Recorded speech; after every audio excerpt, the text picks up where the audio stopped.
TB Kaisrani मौजा तहमियाना में दरिंदा सिफत शख्स ने 8 साला बच्चे को ज्यादती का निशाना बना डाला।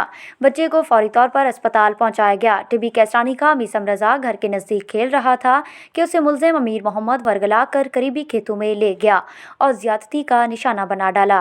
पुलिस थाना रेतरा ने मुकदमा दर्ज कर लिया। मुलजिम रूपोश है, जिसकी गिरफ्तारी के लिए पुलिस थाना रेतरा छापे मार रही है।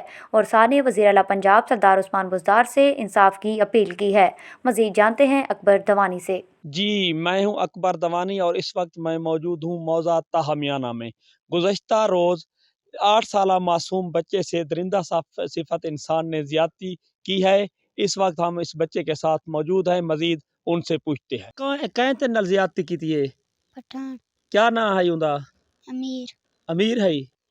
मैं इलाके समाजी कारकुन जोहर गुरमानी। सारे बच्चा है, मासूम बच्चा है, बहुत बड़ी ज्यादती थी इहदे नाल। एक वैशी बंदा है, पठान है, ते असां वज़ीर आला को रिक्वेस्ट करने हैं मेहरबानी करन ते इन्हें बच्चों को इंसाफ दिवावन। इन्हें दे हालात घर दी इंतहाई दिगरगों है, कोई शे खावन देने को कोनी। इनका प्यू 1.5 साल को लापता है, दिमागी तौर ते वो कमज़ोर है, ते इन्हें नहीं टाइम वाली वारस कोई कोनी सिवाय अल्लाह दे। ते वज़ीर आला को रिक्वेस्ट करने हैं मेहरबानी करन बच्चों को इंसाफ दिवावन। मेरा नाम अल्ताफ सी। इन्हीं के बाल नाल बहुत बड़ी ज्यादती थी है। मैं मौके ते जड़ा ना इन्हें दे नाल नज़दीक रकबा है, रकबे दे हम मैं इतना शोर शराबा वो त्रेमती कट्ठे नौजवान कट्ठे हैं। मैं इन्हें को पूछे तो बोला छुआर कुछ में हालत इंतहाई ख़राब है। लिहाजा मेरे DPO साहब वज़ीर आला को गुजारिश है कि इन बाल को इंसाफ दिता वञे।